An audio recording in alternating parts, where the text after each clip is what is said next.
Yeah, look, we wanted to compete. We know India are a good side, but once again, one really bad session with the bat has destroyed our chance in the Test match. Look, I suppose 400 is a good score, but it's manageable in Chittagong. There's no way we should be bowled out for 150 in the first innings, and that's what's lost us the game. So some really poor decision making with the batters, and that's the most disappointing thing for me. This has been happening for a long time. This part of 2022 was that is batting IPL. So can you point out anything anywhere? Look, there's obviously a lack of confidence in the top order. There's no doubt about that. The young player who hasn't played Test matches with us and is confident at the moment has come in and shown us how to do it and played really well.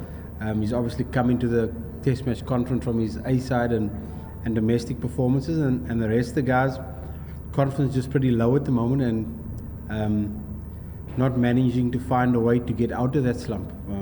There's a whole host of players in the top 5 or top 6 that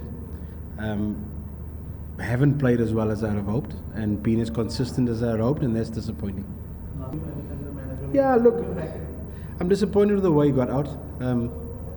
In the day, 60s are not going to win you Test matches, and anybody can get a first bowler. That's part of Test match batting. Any opening batter can get a first bowler. That's the nature of the game.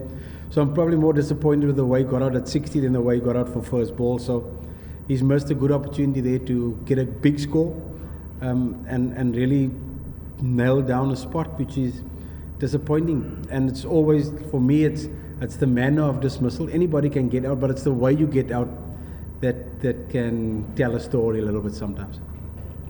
I'm very disappointed. I'm actually, and I said to the guys, like, I was actually a little bit heartbroken after the first thing, because I know they're putting in the effort and the guys are trying hard. Everdott's working extremely hard in his fielding, but when it comes to the middle, they then make a mistake.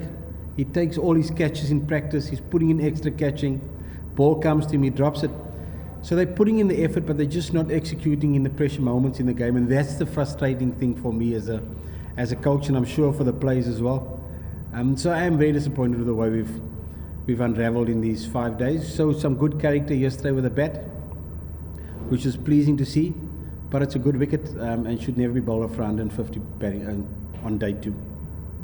Yeah, look, I've had a chat a little bit to Yasser, to Rabi. Obviously got a reasonably good ball, but at international cricket you've got to find a way to defend against those balls, because you've got to expect the ball to either get to LBW or spin past your bat. So he's got some work to do there.